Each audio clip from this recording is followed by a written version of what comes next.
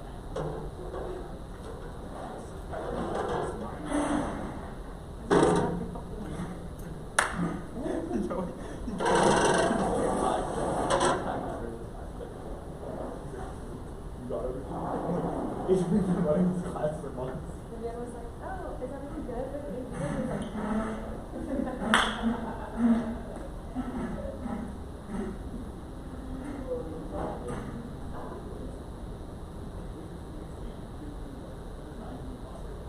okay, will you grab the chair if you're going to follow me around? I was going to grab those ones, but we need those ones. Well, then grab them. I was going to go back over there and grab those ones. I didn't slow me down because I didn't explain myself. Okay.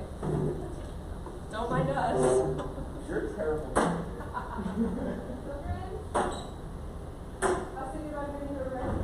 Oh, wow.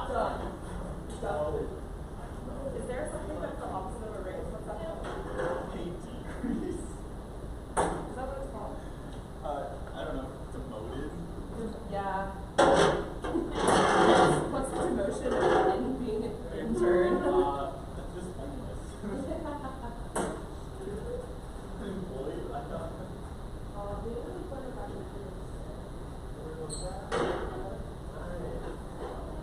That one doesn't need another one. Wait, yeah. There's only 10. Are there so many more chairs over here than It'll get figured out. No, but that means oh. It might. It's my least favorite thing to do. Let me look at the phone. Right here.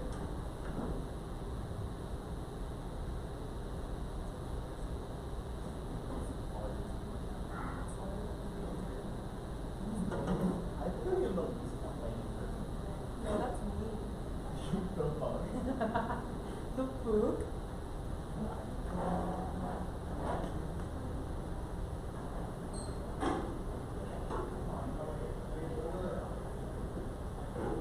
Yeah, literally.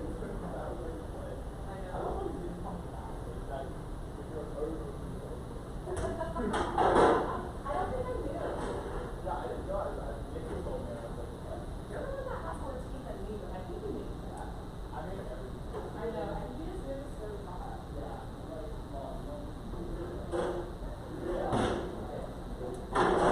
Okay, go sit where you go sit right here.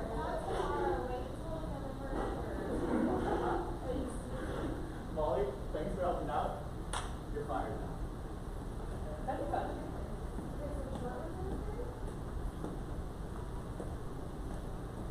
Oh.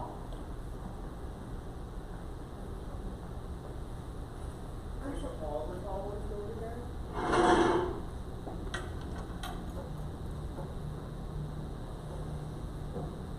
It says tall tables by the left wall. Oh yeah, he's still with the wall, so. And then the other tall table is gonna go in front of the HDMI, remember? So no the short tables are going over on that side. But we need to store one short. No, we're just gonna put it over here. Okay. So that one can go there. I'm sorry. I'm like, Okay, so three tall ones up there, it's three. Three tall ones three. Uh-huh.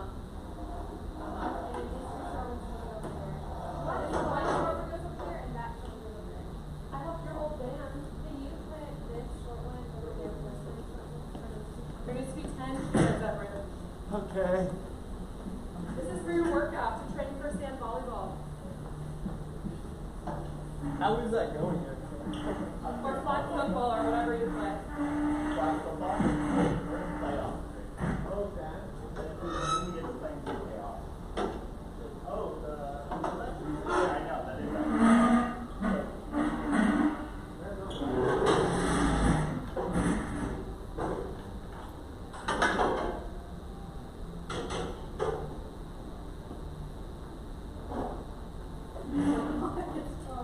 You see me almost fall. No. So they're like,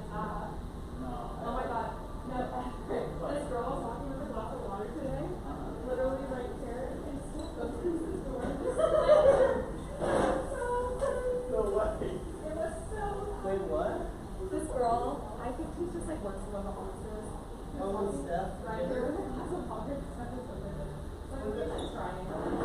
Wait, well, is there a camera there? Like, can I like rewatch? Oh, I didn't want one.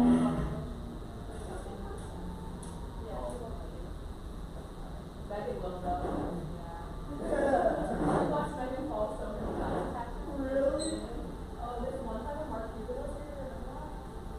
Megan has the biggest one. No.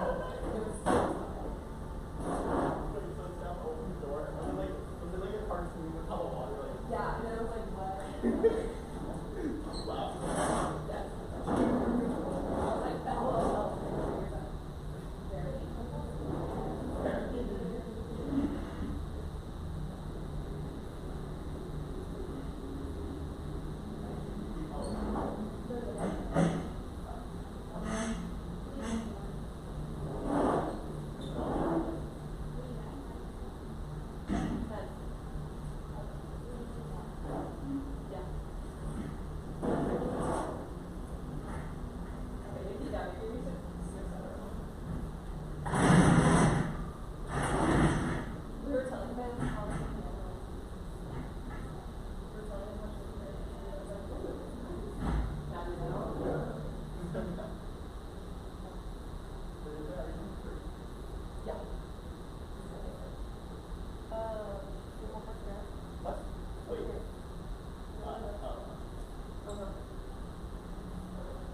Oh wait.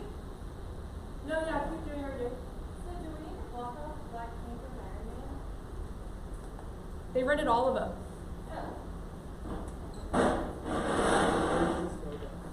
That's the guy. And then these, we're gonna pod like those. Alright, are we moving this table over here? No, these three, we're gonna pod Okay. like those. Can we slide?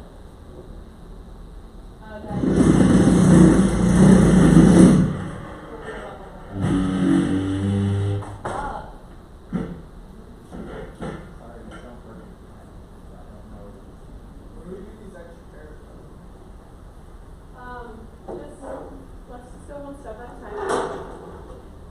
No, but we can answer them all. Remember we have to. That's the problem with I didn't hear it. The levels. Gotta get the level, yeah?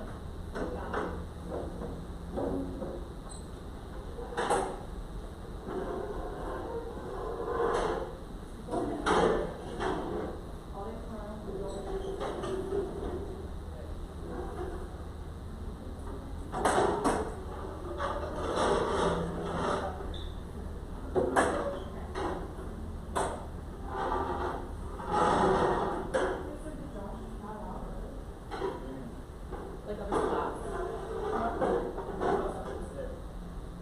So they just checked? Yeah. I forgot to turn off the screen. No one reads all Ever go home and study better? No. And it was so funny because the guy that complained about his screen yesterday, his audio was like terrible about something. Like, that's why I asked you if you wanted to use the mic. Like, I was like, are they gonna, I was like, come on, it makes sense. Wait, there's audio.